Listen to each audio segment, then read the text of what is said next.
Hi guys, माझं नाव अमित आहे. काही दिवसाआधी आमचा चॅनल जो आहे टाइमलेस फिल्म्स हा हॅक झाला होता आणि हॅक झाल्याच्या नंतर जो आमचा एक्सपिरियन्स होता तोच आज आम्ही तुमच्यासोबत शेअर करणार आहे. आम्ही तुम्हाला हेच सांगणार आहे की याच्यामध्ये जेव्हा या सिच्युएशनमध्ये तुमचा चॅनल येईल किंवा जेव्हा तुम्ही असाल, जेव्हा तुमचे गुगल अकाउंट्स हॅक झाले असेल तेव्हा नेमकं काय करायचं आहे. सगळ्यात महत्त्वाचं आहे ते म्हणजे संयम, पेशन्स. कारण कैकदा असं होईल की तुम्हाला कैक इथिकल हॅकर्स कॉन्टॅक्ट करतील वेगवेगळ्या थ्रू, जसं व्हॉट्सॲप झालं, इंस्टाग्राम झालं किंवा ज्या ज्या ठिकाणी तुम्ही पोस्ट कराल की तुमचा चॅनल हॅक झाला आहे, नेमका त्या त्या ठिकाणापासून तुम्हाला तिकडून रिवर्ट किंवा तिकडून तुम्हाला मेसेजेस यायला सुरुवात होईल. त्यामुळे इथिकल हॅकरपासून जितकं होईल तितकं तुम्हाला सावध राहायचं आहे. दुसरी गोष्ट, जेव्हा तुम्हाला कोणतेही सॉफ्टवेअर डाउनलोड करायचे असतील त्यावेळेस तुम्ही ज्या ट्रस्टेड वेबसाईट्स आहेत तुम्ही त्यांनाच प्रिफर करा. कोणत्याही यूट्यूब व्हिडिओवरून किंवा कोणत्याही ठिकाणावरून कुठलीही लिंक डाउनलोड नका करू. आणि समजा केलीच आणि तुम्हाला त्यावर विश्वास नसेल तर त्या सॉफ्टवेअरला, त्या ॲप्लिकेशनला प्लीज रन करू नका. कारण ज्यावेळेस तुम्ही तसं करता त्याच्यानंतर होतं असं की तुमची जी पण सिस्टम आहे ती पूर्णपणे हॅक होते. तुमचे आधीचे बॅकअप ईमेल IDs आहेत, बॅकअप फोन नंबर्स आहेत, ते सर्वच्या सर्व परी चेंज होतात आणि त्यानंतर तुमच्याकडे कोणताच मार्ग उपलब्ध राहत नाही तुम्हाला तुमचं अकाउंट रिट्रीव्ह करण्याचा. मग याच्यासाठी काय करू शकता तुम्ही? तर समजा अशा परिस्थितीमध्ये केवळ तुम्हाला शक्य असेल तर तुम्हाला पोलीस केस करायची आहे किंवा जे पण लोकल ॲथॉरिटीज आहेत तुम्हाला त्यांना इन्फॉर्म करायचं आहे. पण तिथलाही संपर्क किंवा तिथलाही रिस्पॉन्स हा एवढा जम्याचा असेलच असं काही गृहीत धरू नका. यूट्यूब टीमला या ज्या ट्विटर हँडल आहे त्या ट्विटर हँडल थ्रू तुम्हाला त्या कॉन्टॅक्ट करायचा आहे. तुम्ही कॉन्टॅक्ट केल्याच्या नंतर तुमच्या यूट्यूबचं नाव, शक्य असल्यास त्याची लिंक, त्या चॅनलची लिंक, हे सगळं काही तुम्हाला द्यायचं आहे. आपला डेलाईट आणि त्यांच्या डेलाईटच्या हिशोबाने जवळजवळ 17 ते 18 तासाच्या वर तुम्हाला रिप्लाय येण्याची अपेक्षा असते. पण लक्षात ठेवा की ज्या दिवशी तुम्ही ट्विट कराल त्या दिवसापासूनच तुम्हाला कैक इथिकल हॅकर जे आहेत ते तुम्हाला कॉन्टॅक्ट करतील, फोन करतील, कॉल, इंटरनेटवरून कॉल पण यायला सुरुवात होईल. पण काही करा, कोणालाही पैसे देऊ नका, कोणाचाही विश्वास ठेवू नका.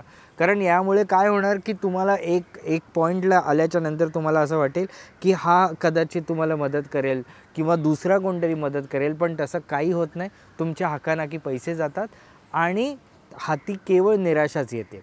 अशा घटकेला तुम्हाला हे करायचं आहे की तुम्हाला एक तर पहिला तर तुम्हाला संयम ठेवायचा आहे.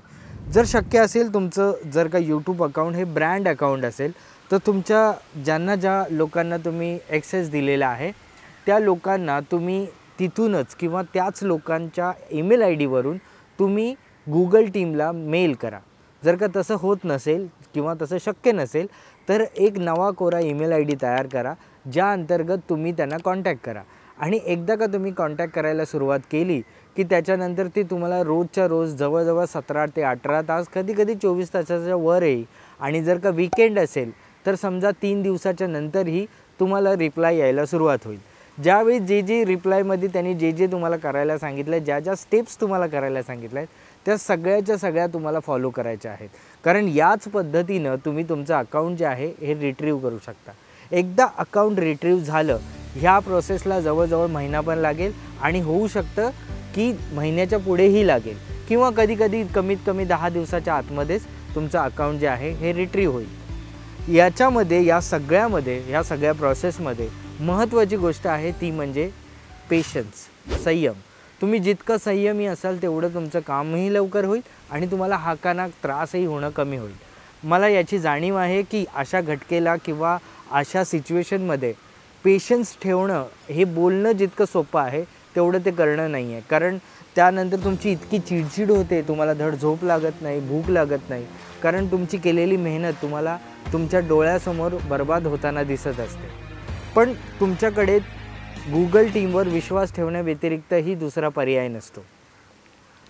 एकदा का तुम्हाला रिसीट लिंक आल्याच्या नंतर सर्वप्रथम तुम्हाला तुमचा ईमेल IDचा पासवर्ड असं काही कठीण ठेवायचं आहे. कोणताही नंबर किंवा कोणाचीही जन्मतारीख वगैरे ठेवायची नाही. जितकं शक्य होईल तेवढं तुम्ही त्याला कॉम्प्लेक्स करून ठेवा.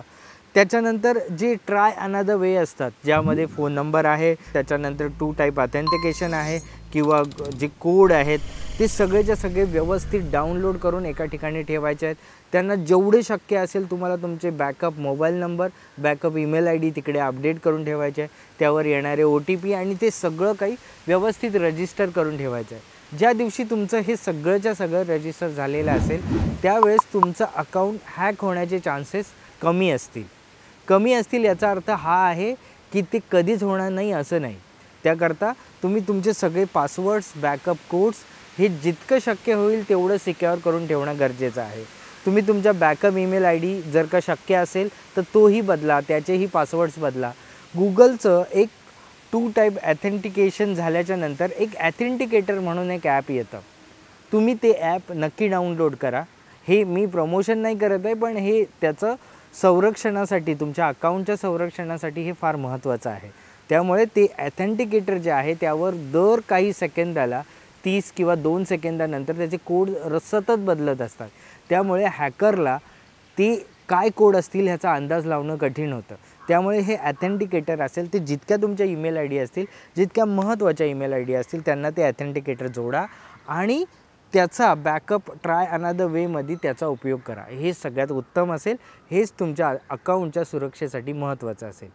बाकी माहिती तुम्हाला कशी वाटली किंवा जर का तुमचंही अकाउंट हॅक झालं असेल तर तुम्ही आम्हाला कमेंट करू शकता. आम्हाला शक्य होईल तितकी आम्ही मदत तुम्हाला नक्कीच करू.